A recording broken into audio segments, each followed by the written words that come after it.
Thanks a lot, Mathis. That was a really great overview of a lot of really awesome AR projects that are happening right now. Something that I'm keenly aware of and looking forward to new things coming out. Next up, we have Heather Leson. Her bio says, bridging technology and people is her calling. She works in the biggest library and community the world has ever known, the internet. Her talk is going to be on brain sharing, how crowdsourcing your brain cells can share the world, or sorry, change the world. And I'll let her take it from there. So Heather, come on up.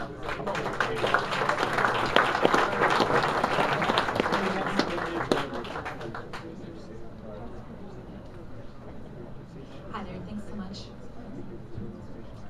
So I'm going to talk a little bit about brain sharing and not necessarily in a zombie sort of way, but more about like how you can crowdsource your information and crowdsource your knowledge to be able to help and do some good in the world. So what does that look like? What do we do with our brains? We know that we have a lot of time on our hands. Sometimes we spend time gaming. What if we could leverage that power and allow people to be able to leverage that power for volunteering for good, for social good, using social media? That's one point. Second point is, do you think that the guys who created or the girls who created ASCII art, do you think they really understood that someday that was going to be 3D gaming? That someone was going to build on that and make that happen? So what happens with that? How do you evolve with that? How do you evolve the knowledge? My third point. All of us have couches, I hope. Smartphones, laptops, we spend a lot of time there. Last night, I Skyped with somebody from Papua New Guinea. We collaborated on something called Pirate Pad, which is an open source tool. And then we built an Evite for an event in Bangkok. I did that from my couch. Fourth point, what's happening in the emergency planning world? There's a lot of crisis going on, and how do they mobilize? How does the Red Cross and the Red Crescent and the UN, how do they mobilize? And how do they address the surge? How do they deal with the response? So with some of the incidents that have happened this year, people are trying to wrap their head around that. Just like you're trying to wrap it around for business, we're trying to wrap it around for how do we help in aid situations? How do we work together to try and make a difference? And that's a new way of kind of thinking. So in that, we have a lot of geeks working with us. I'm one of them. And we are working with social media, we're working with software development, and we're trying to figure out how do we do that? And we're asking ourselves, if ASCII art started somewhere, maybe we can do that with aid. So we've organized in what's called volunteer technical communities, and there's a lot of groups out there, and I belong to one called Crisis Commons, and there's a few folks here from that organization today. And so we organize and we meet together virtually, online, and in communities, and we use all of these different sources and tools, and we try and brain on how to make this easier for people to volunteer. And there's a wide range of skills, and we've gone from 250 to 2,000 people over the year.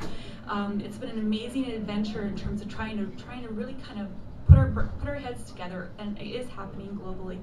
So these people are trying to figure out, and they're using IRC, they're using Skype, they're using Google Apps, they're using everything they possibly can to try and work together and crowdsource, and try and really figure out what that's going to look like and try and make it easier for people. So how can you apply your skills? All of you have a good portion of these skills. These are some of the open source tools out there, and people are working together to try and do that. And now this is, Sahana is actually with all of these other different organizations, and they do use all these tools. So really, it's about modeling. We're not saving lives yet, but we're brain sharing, and maybe someday we'll be able to aid crisis and disaster response. It's just kind of like ASCII art somehow made it to 3D gaming. It'll take some time. It'll be an interesting way to do that. So let me give you a tangible example. So we know that mobile phones are very prevalent, location devices, imagery. Now what if you tap those things together? What if you could take a text message, report it, and map it? What if you could do that? It's actually fairly easy to learn, and we've been spending some time doing that. This is Pack Report. This is on something called CrowdMap. And all kinds of people around the world are putting this together and trying to do that. Now, what if you on your couch could report that somebody needed water in a certain area and an aid organization could do that? We're thinking about it, we're braining it, we're spending a lot of brain cells trying to do that. And brains are sexy, so we really should be doing that. So we've been talking to aid organizations and trying to figure out what's the best way to do it, how to not do any harm in this space. How can we collaborate? How can we crowdsource? How can we use sticky notes? So with that, we don't really have all the answers, but we think it's right to ask the question. And actually the UN Dispatch today reported that for emergency response, out of the 4 things that are most important happening right now, crowd mapping and crowdsourcing are on that list. It's kind of a dark slide, isn't it? So we're trying to figure out in that space, how do we change aid? But let me tell you what happens for a volunteer. This year, my whole life has changed. I have run global hackathons. I've collaborated with people from around the world. I've done marketing campaigns, social media outreach. I've worked on software development, scrums, with all kinds of people. And there's so many people right now who are trying to fill that space and try and do that. So tomorrow, we actually have a global hackathon in 5 cities. And there are some people here from Crisis Camp who can also answer your questions. I'll get you guys to raise your hands. You guys are awesome. And so this is how you can reach us.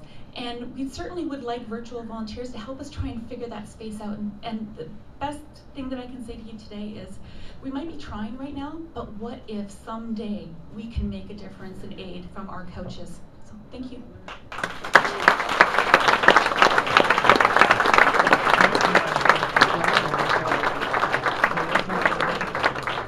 Heather, very much for that. That was really inspiring, and I hope that some folks around here do definitely take Heather up on her offer to participate.